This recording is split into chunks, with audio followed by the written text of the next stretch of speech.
बिस्मिल्लाहिर्रहमानिर्रहीम। लेक्चर 16 के पार्ट 1 के साथ Shakeel Ahmed in computer communication and network subject. और इसमें हम जो लास्ट लेक्चर में हम ट्रांसपोर्ट लेयर को स्टार्ट कर चुके थे, उसका एक इंट्रोडक्शन हमने ले लिया था। अब हम उसके अंदर मजीद देखते हैं कि ट्रांसपोर्ट लेयर की कौन कौन सी सर्विसेज हैं। जैसे कि हम पिछले लेक्चर में बात कर चुके हैं, this is the process to process communication, जबकि जो नेटवर्क लेयर है वो होस्ट टू होस्ट कम्युनिकेशन करता है। और इसके अलावा हमने एड्रेसिंग में कहा था कि पोर्ट नंबरिंग जो है ना, वो हर प्रोसेस की आइडेंटिफिकेशन के तौर पे ट्रांसपोर्ट लेयर एक पोर्ट नंबर एलोकेट करता है। और ट्रांसपोर्ट लेयर की वेरी वेरी बेसिक सर्विस ये है कि कोई भी ट्रांसपोर्ट लेयर को अपने आप को ट्रांसपोर्ट लेयर डिक्लेयर करने के लिए कम से कम उसको पोर्ट नंबर एलोकेशन या प्रोसेस नंबर एलोकेशन जो है वो मिनिमम रिक्वायरमेंट है। इसके अलावा हमने बात कही थी आईकैन की जो डिफरेंट रेंजेस हैं, उसके अंदर well known ports, registered ports और डायनामिक या प्राइवेट पोर्ट्स की हमने बात की थी। इसके अलावा हमने सॉकेट एड्रेस की बात की थी कि आईपी एड्रेस को जब पोर्ट नंबर के साथ ज्वाइन किया जाता है तो वो we call it as socket address. और जो सॉकेट एड्रेस है वो हर डाटाग्राम को दुनिया में यूनिक बना देता है। अगरचे इससे पहले हम बात कर चुके थे कि आईपी एड्रेस भी एक जो पब्लिक आईपी एड्रेस है वो हमारे पैकेट को इन द वर्ल्ड यूनिक करता है, लेकिन वो होस्ट लेवल पे यूनिक करता है। जबकि जब हम प्रोसेस लेवल पे अगर एक यूनिक पैकेट की या यूनिक डाटाग्राम की बात करें तो फिर हमें सॉकेट एड्रेस के साथ चलना होता है। इसके अलावा जो है, जैसे कि हर लेयर की एक कैरेक्टरिस्टिक है कि वो एनकैप्सुलेशन और डीकैप्सुलेशन करता है। कि सेंडिंग साइड पे वो एनकैप्सुलेशन करता है। एनकैप्सुलेशन का मतलब है कि अटैचिंग द हेडर, और डीकैप्सुलेशन क्या है कि वो आप हेडर रिमूव करके और वो जो सर्विसेज थी उनको हेडर की वैल्यूज के मुताबिक परफॉर्म करें। तो इसके अलावा एक छोटी सी बात यह है, जो ट्रांसपोर्ट लेयर के पैकेट्स हैं उनके डिफरेंट नाम हम लेते हैं, डाटाग्राम भी कहते हैं, सेगमेंट भी कहते हैं और पैकेट्स भी कहते हैं। लेकिन जो मोस्ट अप्रोप्रिएट है जब हम टीसीपी और यूडीपी की बात करें तो segment would be the best of the best word के जो हम इसको यूज कर सकें। इसके अलावा जो ट्रांसपोर्ट लेयर है उसकी सर्विसेज में मल्टीप्लेक्सिंग और डीमल्टीप्लेक्सिंग है। मल्टीप्लेक्सिंग और डीमल्टीप्लेक्सिंग का मतलब यह है कि मल्टीप्लेक्सिंग हम उस सिचुएशन को कहते हैं कि जिसमें हमारे पास मल्टीपल सोर्सेज हो। मैं कुछ थोड़ी सी डिटेल आगे बता देता हूं। Whenever an entity accepts the item from more than one source, right. Transport layer के ऊपर अगर आप देखें तो बहुत सारी डिफरेंट एप्लीकेशंस को वो हैंडल कर रहा होता है। मसलन यहां पे देखें कि एक जो एप्लीकेशन लेयर है, जो मल्टीपल एप्लीकेशन लेयर्स हैं, जैसे आप इंटरनेट इस्तेमाल कर रहे होते हैं तो आप ईमेल भी इस्तेमाल कर रहे होते हैं, आप ब्राउजिंग भी इस्तेमाल करते हैं, आप HTTP भी इस्तेमाल करते हैं, HTTPS भी इस्तेमाल करते हैं। और फिर डिफरेंट डायरेक्शन में डिफरेंट सर्वर्स से जो सर्विस ले रहे होते हैं तो आप बहुत सारे प्रोसेसेस एप्लीकेशन लेयर से इकट्ठे शुरू कर चुके होते हैं। तो जो आपकी एक ट्रांसपोर्ट लेयर है वो तमाम प्रोसेसेस को एट ए टाइम हैंडल कर रही थी। जैसे कि हमने इस पर्टिकुलर डायग्राम में हमने क्या किया है कि 3 डिफरेंट एप्लीकेशंस, हाँ जी, हमने 3 डिफरेंट प्रोसेसेस जो है वो क्लाइंट के एंड से स्टार्ट किए हैं एप्लीकेशन लेयर में। और जब उन्हें हम लेके आते हैं ट्रांसपोर्ट लेयर में तो हम कहते हैं कि प्रोसेस 1 से जो है पैकेट 1 बना, प्रोसेस 2 से पैकेट 2 बना और प्रोसेस 3 से पैकेट 3 बना। और ये पैकेट 1 और पैकेट 3 ये एक सर्वर की तरफ जा रहे हैं और पैकेट 2 जो है that is going towards another server. अच्छा, अब इसमें हो क्या रहा है कि यहाँ पे मल्टीप्लेक्सर का काम कर रहा है, राइट। इसी तरह ये जो रिसीविंग साइड है ट्रांसपोर्ट लेयर की वो क्या कर रही है कि फर्स्ट कीजिए कि ये एक सर्वर है जिसके साथ हमने 2 प्रोसेसेस का काम कर रहे हैं। जब इनमें से वापस भी आएगी इंफॉर्मेशन तो वहां पे हम डीमल्टीप्लेक्स करेंगे कि मतलब from the similar side 2 different चीजें आ रही हैं। इसी तरह एक अलग सर्वर से आ रहा, तो जब हमारे पास एक सोर्स से हमें मल्टीपल सोर्स से एक्सेप्ट करना हो तो हम मल्टीप्लेक्स करते हैं टूवर्ड्स द सेंडिंग साइड, और रिसीविंग साइड पे हम उसे डीमल्टीप्लेक्स करके हर एक को अलग अलग अपने प्रोसेस तक पहुंचा देते हैं। जी, हम मल्टीप्लेक्सिंग और डीमल्टीप्लेक्सिंग की दोबारा डेफिनेशन देख लेते हैं। Whenever an entity accepts items from more than one source, this is referred as multiplexing. Yes, many to one. And whenever an entity delivers item to more than one service, this is referred as demultiplexing, means one to many. The transport layer at the source performs the multiplexing. The transport layer at the destination performs the demultiplexing. यही बात हम कर चुके हैं। इसके नीचे ये थोड़ी सी और एक्सप्लेनेशन है जो मैं अभी बता चुका हूं डिफरेंट प्रोसेसेस की, और ये किस तरह से परफॉर्म हो रही है, तो ये हम बात कर चुके हैं।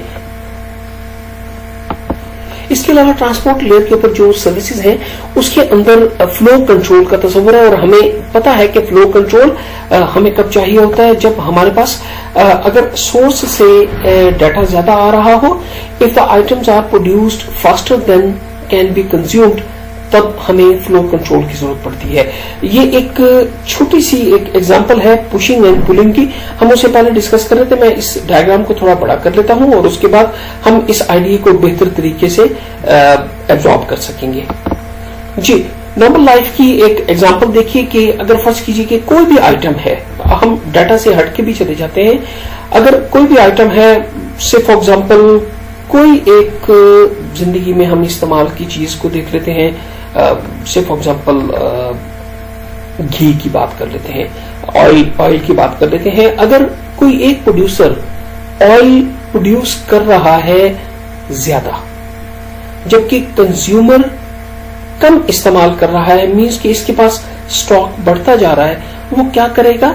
वो मार्केट में पुश करेगा, वो मार्केट में पुश करेगा, और वो चाहेगा कि जितने भी प्रोडक्शन है वो सारी की सारी मार्केट में कंज्यूमर तक पहुंच जाए। तो ऐसे में क्या होगा? कंज्यूमर के पास जब उसकी जरूरत से ज्यादा चीज पहुंचेगी तो वो फ्लो कंट्रोल कहेगा कि no, I don't need it, I don't need it. अच्छा, उसके मुकाबले में एक और सिचुएशन देखिए कि फर्स्ट कीजिए कि प्रोड्यूसर जो है वो प्रोड्यूस कम कर रहा है compare to the consumers requirement. Say for example आप बहुत अच्छा मक्खन कोई प्रोड्यूस करने वाला है आपके इलाके में, और उसके पास रोजाना की डिमांड है 10 kg की, जबकि उसकी प्रोडक्शन है ओनली 5 kg। तो क्या होगा कि वो कंज्यूमर की तरफ से हर वक्त उसे रिक्वेस्ट आएगी और वो सिर्फ ऑन रिक्वेस्ट डिलीवरी करेगा। इट मींस जो कंज्यूमर है वो चीज को पुल कर रहा होगा, राइट? मार्केट में आपकी चीज पुल हो रही है, जबकि जब आपके पास प्रोडक्शन ज्यादा हो और कंजम्पशन कम हो, उस सूरत में हम कहते हैं कि कंज्यूमर को चीज पुश की जा रही है, राइट? ये थोड़ा सा पुल और पुश का तस्वर अगर हमें समझ आ गया है तो हम देखेंगे कि ये हमारी ट्रांसपोर्ट लेयर पे हमें बहुत हेल्प करेगा ट्रांसपोर्ट लेयर की फंक्शनैलिटी को समझने के लिए, क्योंकि जो ट्रांसपोर्ट लेयर है उसकी अगर आप लोकेशन को देखें तो उसकी लोकेशन है exactly below the application layer, right? और this is above the network layer. अच्छा, ये इन दोनों के दरमियान में है, और इसमें होता क्या है कि बहुत दफा सिचुएशन ये आती है कि एप्लीकेशन लेयर ने फर्ज कीजिए कि 1 GB की एक फाइल पूरी की पूरी भेजना है, तो एप्लीकेशन लेयर क्या करता है? वो सारी की सारी इंफॉर्मेशन पुश कर देता है towards the transport layer.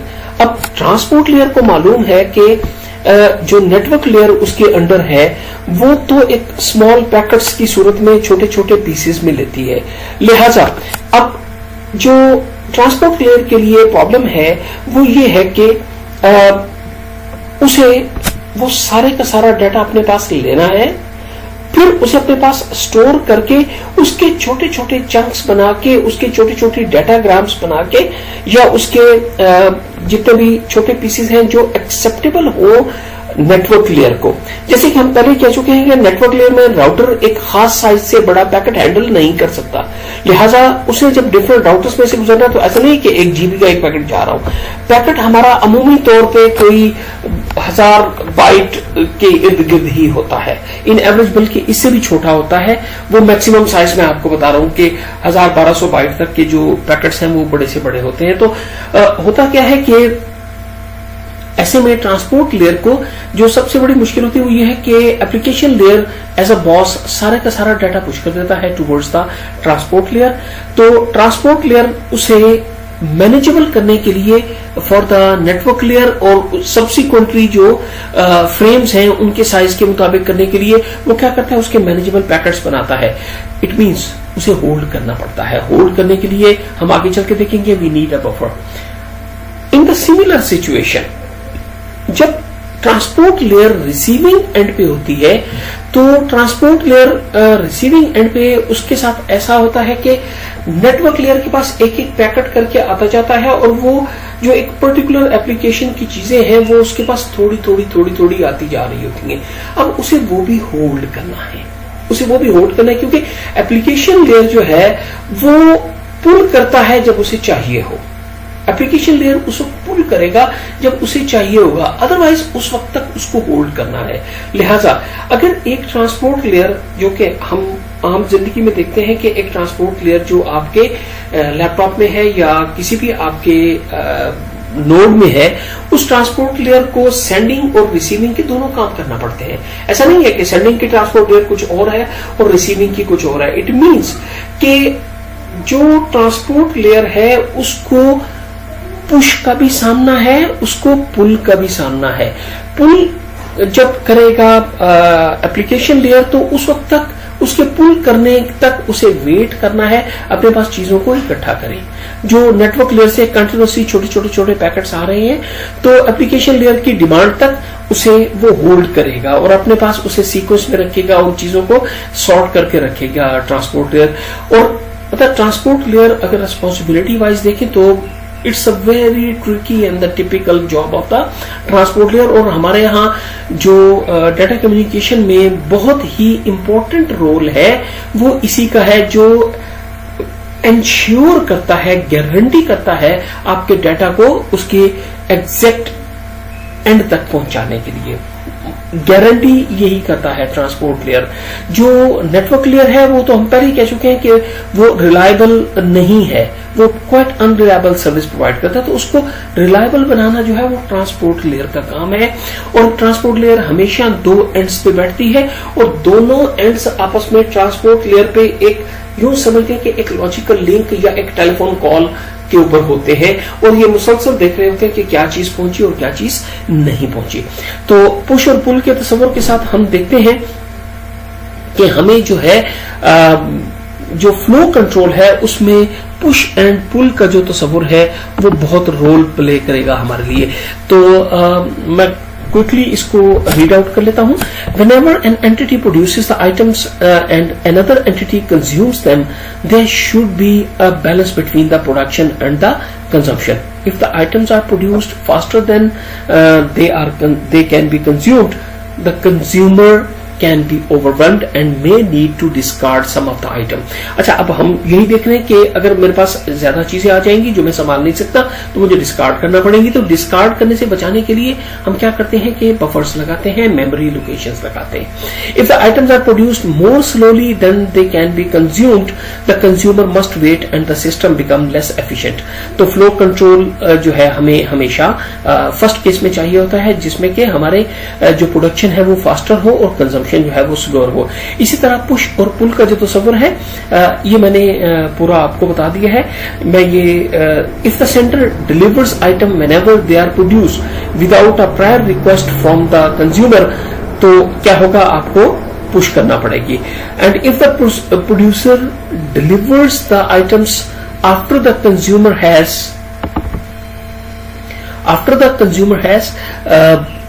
requested them, the delivery is referred to the pulling. तो इसको पूरा अगर आप एक दफा रीड आउट कर लेंगे तो बात मैं पूरी समझा चुका हूं। तो पुश और पुल का ये जो तस्वुर है ये हमारे फ्लो कंट्रोल के अंदर बहुत ज्यादा आता है। अच्छा, अब जो बात मैं पहले थोड़ी सी एक्सप्लेन कर चुका हूं उसको मजीद थोड़ा सा देख लेते हैं कि हम एप्लीकेशन लेयर से जो है वो हमें फ्लो कंट्रोल चाहिए। जो ट्रांसपोर्ट लेयर है वो एक कंज्यूमर का रोल भी प्ले कर रही होती है। जो ट्रांसपोर्ट लेयर है वो कंज्यूमर का रोल भी प्ले कर रही है। किस तरह कि जब एप्लीकेशन लेयर उसे डाटा पुश करता है तो वो कंज्यूमर होता है, लिहाजा वो एप्लीकेशन को कहता है कि वो एप्लीकेशन को कहता है कि जस्ट फ्लो कंट्रोल को इंप्लीमेंट करो जी। तो एप्लीकेशन के मुकाबले में ये जो है ट्रांसपोर्ट लेयर को कंज्यूमर का रोल प्ले करना होता है, लिहाजा उसे चाहिए कि वो फ्लो कंट्रोल की रिक्वेस्ट करता है एप्लीकेशन लेयर को। और जब ये रिसीविंग एंड पे होता है तो रिसीविंग एंड पे ये प्रोड्यूसर का रोल प्ले कर रहा होता है। किसके लिए? एप्लीकेशन लेयर के लिए, क्योंकि इसने रिसीव करके तो पूरी चीजें इकट्ठी करके सॉर्ट करके तो ये प्रोड्यूसर के रोल के तौर पे ये एप्लीकेशन के लिए प्रोड्यूसर के रोल पे होता है कि इसने सारी चीजें इकट्ठी करके जब एप्लीकेशन को चाहिए है तो तब एप्लीकेशन को ये प्रोवाइड करेगा। तो अगर हम फ्लो कंट्रोल की बात करें तो फ्लो कंट्रोल डेफिनेटली हमें मेंटेन करना पड़ता है। हमारे पास एक सेंडर का प्रोसेस है और एक सेंडर की ट्रांसपोर्ट लेयर है, एक रिसीवर ट्रांसपोर्ट लेयर है और रिसीवर का प्रोसेस है, जो कि मैं बात कर चुका हूं। तो कैसा क्या है कि हमारी एक ही ट्रांसपोर्ट लेयर जो है वो सेंटर प्रोसेस पे भी है और सेंटर ट्रांसपोर्ट लेयर भी है, और इसी तरह रिसीवर ट्रांसपोर्ट लेयर भी है और रिसीविंग का एक प्रोसेस भी उसने पूरा करना है। लिहाजा इसको जो है वो जब हम आगे चल के देखेंगे बफर्स की, तो इसको कम से कम दोनों साइड के बफर चाहिए होंगे। इसे सेंडिंग साइड का बफर भी चाहिए और इसे रिसीविंग साइड का बफर भी चाहिए इन अ सिंगल ट्रांसपोर्ट लेयर। तो हम एनकैप्सुलेशन, डिकैप्सुलेशन, पुलिंग, पुशिंग, इन सारों को देख चुके हैं और फ्लो कंट्रोल के हवाले से हम इनकी इंपॉर्टेंस की भी बात कर चुके हैं। तो हम आगे चलते हैं। बफर्स की मैंने जैसे बात कही, although the flow control can be implemented in several ways, one of the solution is normally to use the two buffers, one at the sending transport layer and the other at the receiving transport layer। हम बात कर चुके हैं। A buffer is a set of memory location that can hold the packets at the sender and the receiver। The flow control communication can occur by sending signal from consumer to producer। Yes, अब जो जब application layer को चाहिए वो उस वक्त पुल कर लेता है, जब तक उसने पुल नहीं करना तब तक उसे होल्ड करना है, होल्ड करने के लिए बफर चाहिए। सिमिलरली जो एप्लीकेशन ने जब सेंड करना है वो पुश कर देता है टू द ट्रांसपोर्ट लेयर अपना डाटा, और ट्रांसपोर्ट लेयर को पता है कि नीचे नेटवर्क लेयर को मैनेजेबल पैकेट्स चाहिए, तो वो क्या करता है कि उतनी देर उसको होल्ड करता है अंटिल के उसके छोटे छोटे पीसेस करके तो वो जो है उसको डिलीवर कर देता है नेटवर्क लेयर को, और उससे सब्सिक्वेंट लेयर्स को वो डिलीवर करता है। When the buffer of the sending transport layer is full, it informs the application layer to stop passing the chunks of the message, right? And when the buffer of the receiving transport layer is full, it informs the sending transport layer to stop sending the packet। Same में रखिए, transport layer other and की उसको कहता है stop sending. जो network layer इसके अपने नीचे खड़ी है वो तो बिल्कुल फारिग है, वो अनरिलायबल है, उसके पास कोई ऐसे मैसेज का उसको अंदाजा नहीं होता। जैसे मैंने कहा कि transport layer basically end to end communication को इंश्योर कर रही होती है। एंड टू एंड कम्युनिकेशन का मतलब यह है कि दरमियान में जितने राउटर, जितना बड़ा नेटवर्क है, लेकिन ट्रांसपोर्ट लेयर क्या करती है कि एक एंड से लेके दूसरे एंड के दरमियान एक लॉजिकल लिंक या एक कंट्रोल एस्टेब्लिश कर रहा होता है, जस्ट लाइक अ हॉटलाइन, या जैसे कि एक टेलीफोन कॉल दो एंड्स के दरमियान हो। मसलन मैंने एक सामान भेजा दुनिया के दूसरे किनारे पे, रास्ते में पूरे सिस्टम है, पोस्ट ऑफिस है या कोई कुरियर सर्विस है, वो अपने सारे काम उनके प्रोसेस चल रहे हैं, लेकिन हम लोग टेलीफोन कॉल पे हैं, हाँ जी फलां पैकेट पहुंच गया, फलां पैकेट नहीं पहुंचा। तो transport layer end to end जो है वो कम्युनिकेशन के लिए हम इस्तेमाल करते हैं। लिहाजा बफर्स भी हमें दोनों एंड्स के ऊपर चाहिए होंगे, और जब भी हमें फ्लो कंट्रोल की जरूरत होगी तो हम दरमियान वाले नेटवर्क को फ्लो कंट्रोल के लिए नहीं कहेंगे, बल्कि अदर एंड की ट्रांसपोर्ट लेयर को फ्लो कंट्रोल के लिए कहेंगे। सिमिलरली हम नेटवर्क लेयर पे भी बात कर चुके हैं और बाकी लेयर्स पे भी बात कर चुके हैं कि एरर कंट्रोल, और हमने काफी दफा ये बात कही थी कि एरर कंट्रोल के लिए जब कहीं भी लेयर 2 में एरर कंट्रोल प्रॉपरली ना हो, और नेटवर्क लेयर में या लेयर 3 में तो सिरे से एरर कंट्रोल वाली बात है नहीं, वो तो अपने हेडर के अलावा किसी भी किस्म के एरर कंट्रोल की बात नहीं करता। तो ऐसे में हम एरर कंट्रोल जो है वो ट्रांसपोर्ट लेयर में इंप्लीमेंट करते हैं, क्योंकि जो ट्रांसपोर्ट लेयर है उसके अंदर एक टीसीपी है और एक यूडीपी, दो प्रोटोकॉल बहुत ज्यादा पॉपुलर है इसके। तीसरा एससीटीपी है जो स्ट्रीमिंग के लिए है, लेकिन हम हमारे कोर्स का हिस्सा वो नहीं है। तो इसके अंदर जो एरर कंट्रोल है वो हम टीसीपी के थ्रू इंप्लीमेंट करते हैं, और जहां हमें एरर कंट्रोल नहीं चाहिए तो तब हम यूडीपी के जरिए अपनी ट्रांसपोर्ट लेयर का काम कर लेते हैं, जो कि सिर्फ एक प्रोसेस नंबर एलोकेट करने के अलावा कोई काम नहीं करता। हम उसकी एक्सप्लेनेशन करेंगे। तो एरर कंट्रोल के अंदर in the internet, since the underlying IP layer is unreliable, we need to make the transport layer reliable if the application requires reliability. आपने एक टेक्स्ट डाउनलोड कर रहे हैं, आप एक बैंकिंग ट्रांजैक्शन कर रहे हैं, you definitely need a reliable channel. तो ऐसे में क्या करते हैं, आपको रिलायबिलिटी चाहिए। नीचे नेटवर्क लेयर के पास कोई रिलायबिलिटी नहीं है, और इसके अलावा जो आपकी फर्ज कीजिए कि लेयर 2 पे अगर आप कोई connection less service like Ethernet इस्तेमाल करें तो लिहाजा रिलायबिलिटी तो कहीं भी नहीं आएगी। तो रिलायबिलिटी आपको डेफिनेटली इंप्लीमेंट करना है at a transport layer. Reliability can be achieve to add the error control services to the transport layer.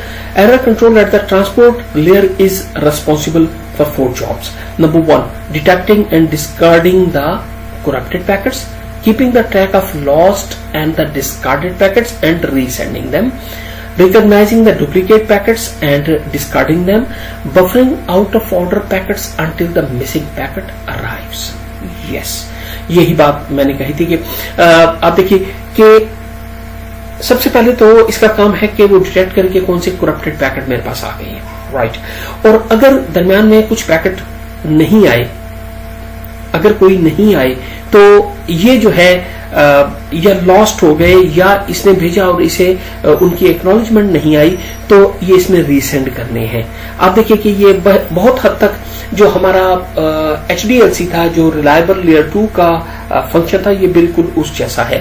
तो रिकॉग्नाइजिंग द डुप्लीकेट पैकेट्स, हाँ ये हो सकता है कि समटाइम्स हमने इधर से एक रिक्वेस्ट भेजी कि एक पैकेट लॉस्ट है, राइट, और दूसरे एंड की ट्रांसपोर्ट लेयर ने हमें वो पैकेट दोबारा भेज दिया। लेकिन हुआ क्या कि जो पैकेट हमने लॉस्ट तस्वुर किया था वो भी नेटवर्क के अंदर किसी कंजेशन का हिस्सा बन चुका था, और उस कंजेशन को बीट करते हुए वो किसी न किसी तरह जब हमारे पास आ गए तो हमारे पास एक ही नंबर के 2 पैकेट हो जाएंगे। तो डुप्लीकेट जो पैकेट होंगे उनको डिस्कार्ड करना भी ट्रांसपोर्ट लेयर का काम है। और इसके अलावा चूंकि मैंने बताया कि नेटवर्क लेयर के ऊपर हमने देखा था कि वहां पे जो डिसीजन हो रहे होते हैं राउटिंग के, वो एग्जैक्टली उस वक्त पे कि किस डायरेक्शन में फॉरवर्ड करना है। अगर हम लिंक स्टेट के ऊपर है या किसी भी डायरेक्शन में, जो हमारा राउटिंग प्रोटोकॉल है वो डिसाइड करता है एग्जैक्टली एट दैट इंस्टेंट के इस पैकेट को किस रास्ते से भेजना है। जब उसका रास्ता डिफरेंट होता है तो ये आउट ऑफ ऑर्डर रिसीव होते हैं। तो ये अपने बफर के अंदर आउट ऑफ ऑर्डर पैकेट जो रिसीव हो रहे होते हैं, तो उन सबको सॉर्ट करके तो ठीक करके इन पैकेट्स को रखता है, क्योंकि जो एप्लीकेशन लेयर को इसने देना है तो आउट ऑफ ऑर्डर पैकेट नहीं देने, बल्कि बिल्कुल जो तरतीब के साथ सारे पैकेट जोड़ के तो इसने इस तरह से देने हैं। आप देखिए हमारी बहुत सारी प्रीवियस डिस्कशंस में से जो बातें अब निकल रही हैं वो ये है कि हमें एरर कंट्रोल चाहिए, फ्लो कंट्रोल चाहिए। जब एरर कंट्रोल और फ्लो कंट्रोल हमें चाहिए तो 2 बातें कम से कम हमने कही थी कि वो लाजिम होनी चाहिए। Number 1, ordered delivery. Order delivery हमें कैसे पता चलता है कि ये तरतीब से है या नहीं है? तरतीब से होने के लिए हमने उस वक्त भी कहा था कि नंबरिंग चाहिए। हमारा वो जो डाटाग्राम है, जो हमारा सेगमेंट है, जो हमारा पैकेट है, उसको नंबरिंग चाहिए। जब तक नंबरिंग नहीं होगी तो हमें कैसे पता चलेगा कि ये आउट ऑफ ऑर्डर आ रहा है या तरतीब के साथ आ रहा है? और इसके अलावा हमने बात कही थी, एक तो हमें फ्लो कंट्रोल और एरर कंट्रोल के लिए नंबर 1 वी डेफिनेटली नीड कि एक नंबरिंग स्कीम हो पैकेट के ऊपर, हमारे डाटाग्राम के ऊपर। और दूसरी बात है कि एक एक्नॉलेजमेंट का जब तक हम मैकेनिज्म नहीं रखेंगे तब तक हम एरर कंट्रोल और फ्लो कंट्रोल इंप्लीमेंट नहीं कर सकेंगे। लेयर 2 में हम बहुत तफसील के साथ इस बात को कर चुके हैं। तो एग्जैक्टली उसी तरह यहाँ पे भी इसका मतलब यह है कि अगर हमने एरर कंट्रोल और फ्लो कंट्रोल करना है, we definitely need the sequence numbering. तो सीक्वेंस नंबरिंग जब हमने इंप्लीमेंट करनी है तो सीक्वेंस नंबर इंप्लीमेंट करने के लिए आपको हेडर के अंदर सीक्वेंस नंबर की स्पेस रखना होगी, और आप जितने बिट्स उसके अंदर प्लेस करेंगे फॉर सीक्वेंस नंबर, तो 2 raised to power m-1, 0 से लेके 2 raised to power m-1 जो है वो उसके अंदर आपके उतने नंबर्स या सीक्वेंस नंबर आपके उसके अंदर इंप्लीमेंट हो सकेंगे। तो ये जो है आउट ऑफ ऑर्डर डिलीवरी और इन सारी चीजों के लिए we definitely need a sequence number. और सीक्वेंस नंबर के साथ साथ अगली जो बात है जो मैंने कही है कि अगर आपने एरर कंट्रोल और फ्लो कंट्रोल रखना है, you must need an acknowledgement. You must need an acknowledgement. और एक्नॉलेजमेंट के अंदर क्या है, पॉजिटिव सिग्नल है और नेगेटिव सिग्नल है। पॉजिटिव सिग्नल का मतलब यह होता है कि we have received it, and negative का मतलब यह है कि या करप्ट है या नहीं पहुंचा या आउट ऑफ ऑर्डर पहुंचा है। तो ये सारी चीजें इंप्लीमेंट जिस तरह हमने लेयर 2 में की थी, तो लेयर 2 में भी इंप्लीमेंट करते हुए हमने बड़ी तफसील के साथ देखा था कि हमारे पास जो तरीकाकार थे वो ये था कि स्लाइडिंग विंडो था या स्टॉप एंड वेट था। मैं दोबारा इनकी पूरी तफसील में नहीं जाना चाहूंगा स्लाइडिंग विंडो और स्टॉप एंड वेट की, बिकॉज हम बहुत ज्यादा तफसील के साथ इसको पहले हम पढ़ चुके हैं। और ये जो एक मैंने एक छोटा सा पैरा इस स्लाइड के ऊपर रखा हुआ है, combination of flow and error control, तो ये एक ऐसी बात है जो हम इतनी दफा क्लास के अंदर भी और इन लेक्चर्स में कर चुके हैं कि जब भी हमें फ्लो और एरर कंट्रोल जो है वो हाथों में हाथ डाल के चलते हैं और इनको एक्नॉलेजमेंट और सीक्वेंस नंबरिंग चाहिए होती है।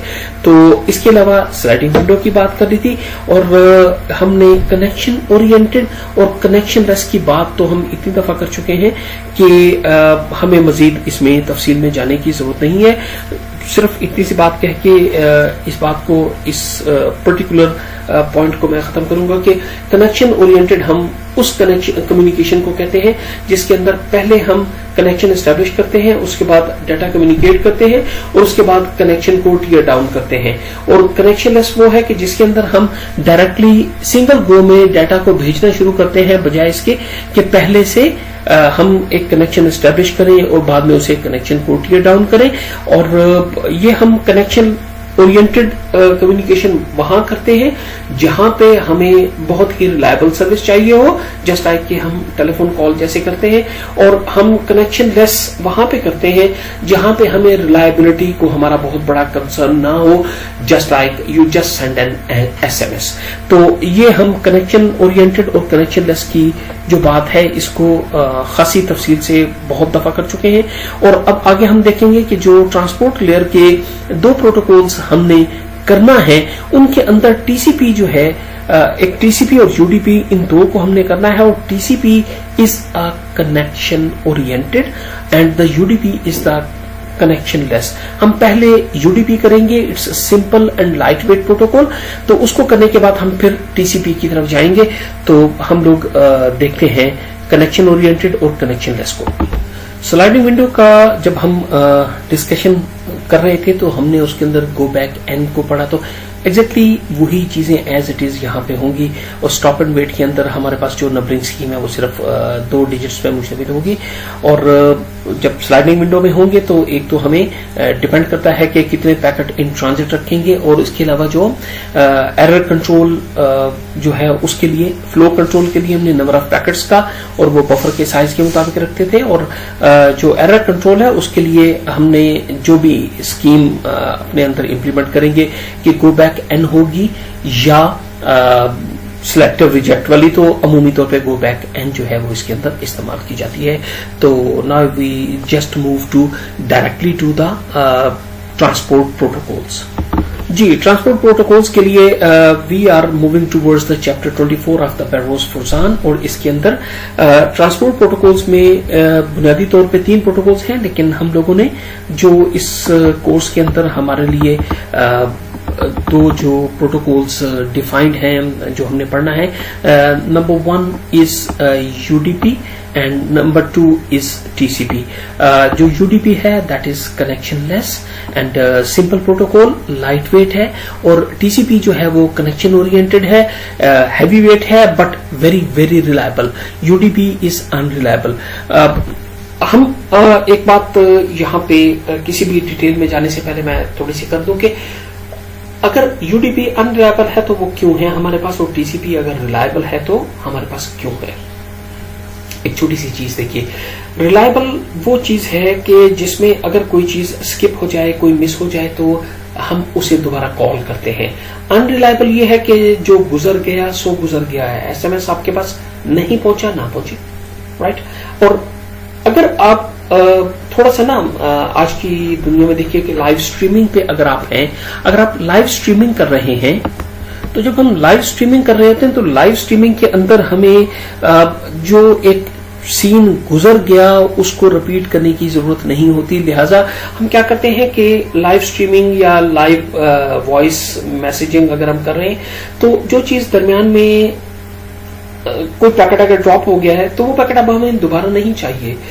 जो चीज गुजर गई वो गुजर गई। जबकि इसके मुकाबले में अगर आप कोई बुक या टेक्स्ट डाउनलोड कर रहे हैं तो आपको दरमियान में से जो चीज स्किप हुई वो चाहिए। लिहाजा आप क्या करते हैं, अकॉर्डिंग टू द एप्लीकेशन जो है वो सिस्टम जो है वो यूडीपी या टीसीपी को अडॉप्ट करता है। आपकी लाइव स्ट्रीमिंग, वॉइस चैटिंग, इन सारों के लिए वो क्या करता है, वो यूडीपी के ट्रांसपोर्ट लेयर इस्तेमाल करता है। और जब आप किसी रिलायबल कम्युनिकेशन आपको चाहिए, फर्स्ट कीजिए आप ट्रांजैक्शन कर रहे हैं, कोई फाइनेंशियल एक्टिविटी परफॉर्म कर रहे हैं, या फिर आप जो है कोई टेक्स्ट डाउनलोड कर रहे हैं, या आप प्रॉपर ब्राउजिंग कर रहे हैं, तो तब ऐसा है कि दरमियान में से जो स्क्रिप्ट पार्ट है वो डेफिनेटली आपको चाहिए। तो ऐसे में आप क्या करते हैं, आप टीसीपी पे जाते हैं। तो चलते हैं हम एक एक प्रोटोकॉल को डिस्कस करते हैं।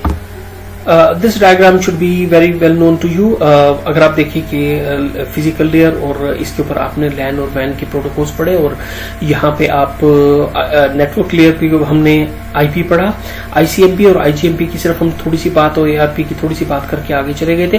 ट्रांसपोर्ट लेयर के अंदर मैंने कहा कि यूडीपी है, टीसीपी है और एससीटीपी है। और एप्लीकेशन लेयर के अंदर बहुत बड़ी वैरायटी है डिफरेंट टाइप के प्रोटोकॉल्स की, जिसके अंदर एसएमटीपी है, सिंपल मेल ट्रांसफर प्रोटोकॉल है, एफटीपी फाइल ट्रांसफर प्रोटोकॉल, इसके अलावा टेलनेट है जिसके जरिए आप रिमोटली कोई अपने नोड को चेक कर सकते हैं। इसके अलावा डोमेन नेम सिस्टम है, डीएनएस, जिसमें क्या होता है कि आप जब अपना कोई यूआरएल टाइप करते हैं तो उस यूआरएल को वो कन्वर्ट करता है इनटू द आईपी एड्रेस। और इसी तरह network management, simple network management protocol है जो कि आप रिमोटली बैठ के अपने नेटवर्क को मैनेज करते हैं, और जो आपके मुख्तलिफ अलार्म्स आते हैं वो इसी से। और इसके अलावा डीएचसीपी है, डायनामिक होस्ट कंट्रोल प्रोटोकॉल। तो ये सारे जो हैं वो एप्लीकेशन लेयर का पार्ट है। तो हम देखते हैं कि हमने जो इसमें देखते हैं टीसीपी, यूडीपी और एससीटीपी में डिफरेंट हमारे जो सर्विसेज हैं वो किस तरह इंप्लीमेंट होते हैं। तो directly I jump to the UDP. The user datagram protocol are the UDPs connectionless. ये बहुत इंपॉर्टेंट है जो इसके अंदर हमें जहन में रखना है कि it's a connectionless. Number 2, unreliable. मैंने पहले कहा आपको कि जो कनेक्शनलेस है वो अनरिलायबल ट्रांसपोर्ट प्रोटोकॉल हो गए, या कोई भी जो कनेक्शनलेस प्रोटोकॉल होता है that is always unreliable protocol. It does not add anything to the service of the IP except providing the process-to-process communication. बहुत दफा ये बात रिपीट कर चुका हूं कि कोई भी जो ट्रांसपोर्ट लेयर है उसको ट्रांसपोर्ट लेयर कहलाने के लिए जो उसके एलिजिबिलिटी क्राइटेरिया में सबसे पहली बात है वो ये है कि वो एक पोर्ट नंबर एलोकेट कर सके, या दूसरे मानों में प्रोसेस नंबर एलोकेट कर सके, क्योंकि it's a process to process communication. कम से कम इसे ये परफॉर्म करना होगी, इसके बगैर ये ट्रांसपोर्ट लेयर कहलाएगी ही नहीं। तो बाकी की जो सर्विसेज हमने बात कही है, error control, flow control and so many things, तो वो जो है वो रिलायबल और कनेक्शन ओरिएंटेड के अंदर हम सारी की सारी यूज करेंगे। लेकिन जो यूडीपी है इट्स अ कनेक्शनलेस, और ये मिनिमम जो काम है सिर्फ उतना करता है। और जैसे मैंने कहा कि हमें बाज़ औक़ात वही सिर्फ मिनिमम उसका जॉब चाहिए होती है, हमें ज्यादा चाहिए ही नहीं होता है। तो इसका यूजर डाटाग्राम हम देखते हैं तो आप देखिए कि इसका हेडर बहुत छोटा सा हेडर है। जो डाटा है उसके साथ हम हेडर लगाते हैं, इसके साथ सिर्फ और सिर्फ 8 बाइट का हेडर है। ये मिनिमम काम कर रहा है। ये क्या करता है कि 16 बिट की एक सोर्स पोर्ट नंबर दे देता है, दैट्स ऑल। पोर्ट नंबर या प्रोसेस नंबर, कुछ और सर्विस नहीं दे रहा। इसके अंदर कोई एरर कंट्रोल नहीं है, कोई फ्लो कंट्रोल नहीं है, इसके अंदर कुछ भी नहीं है। तो क्या है कि जो इसके अंदर एप्लीकेशन से आया हुआ डाटा है उसके साथ ये हेडर लगेगा, और ये जब हेडर लगेगा तो उसके अंदर सिर्फ एक चीज होगी, सोर्स पोर्ट नंबर, और इसके अलावा डेस्टिनेशन पोर्ट नंबर, कि मेरे एंड पे जहां से मैं अपना काम स्टार्ट कर रहा हूं वहां पे जो मेरा जहां से मैं अपना काम अपने एक नोड से स्टार्ट कर रहा हूं, तो वहां से मुझे एक सोर्स पोर्ट चाहिए, और मैंने जिस सर्वर के पास जाना है या जिस डेस्टिनेशन के पास जाना है वहां के मुझे डेस्टिनेशन पोर्ट नंबर चाहिए। ये और कोई सर्विस आपको नहीं दे रहा। अगरचे आपको इसके साथ एक लिखा हुआ नजर आएगा टोटल लेंथ। टोटल लेंथ का मतलब ये है कि डाटा और हेडर की मिल के कितनी लेंथ है, क्योंकि डाटा जो है वो वेरिएबल साइज का होता है, और ये मिनिमम इंफॉर्मेशन तो आपको चाहिए। चेक सम एक इसके अंदर जो है एग्जैक्टली वही जैसे हमने साइक्लिक रिडंडेंसी चेक या जो भी वो वाली चीजें हम पहले बहुत तफसील के साथ कर चुके हैं कि जो रिडंडेंट डाटा आप ऐड करते हैं एरर कंट्रोल के लिए, उसकी एक इसके अंदर फील्ड बनी हुई है।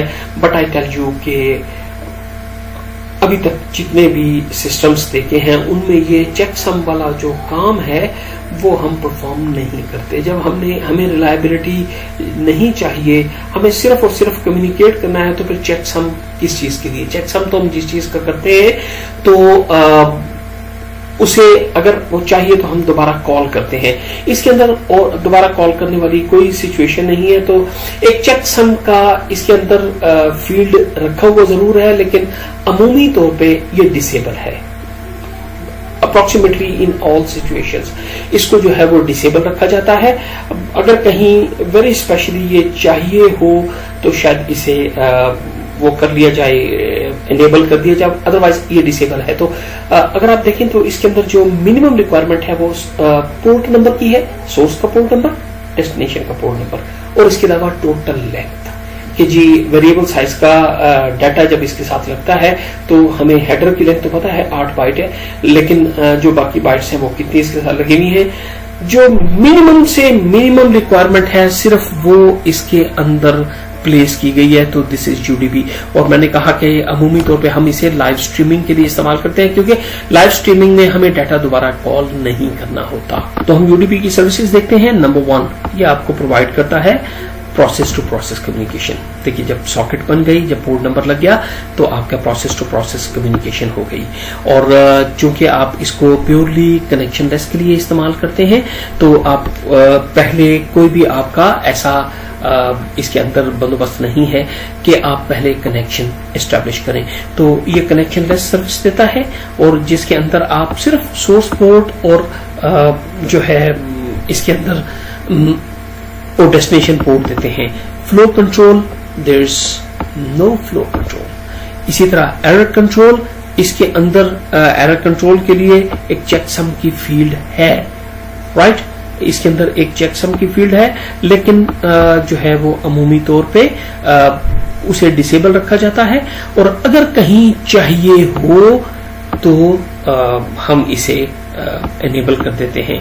तो इसके अंदर चेकसम जो है वो बिल्कुल ऐसे ही है जैसे कि हम पहले इन चीजों को बड़ी तफसील के साथ पढ़ चुके हैं। तो यहाँ पे मैं यूडीपी को खत्म करता हूँ।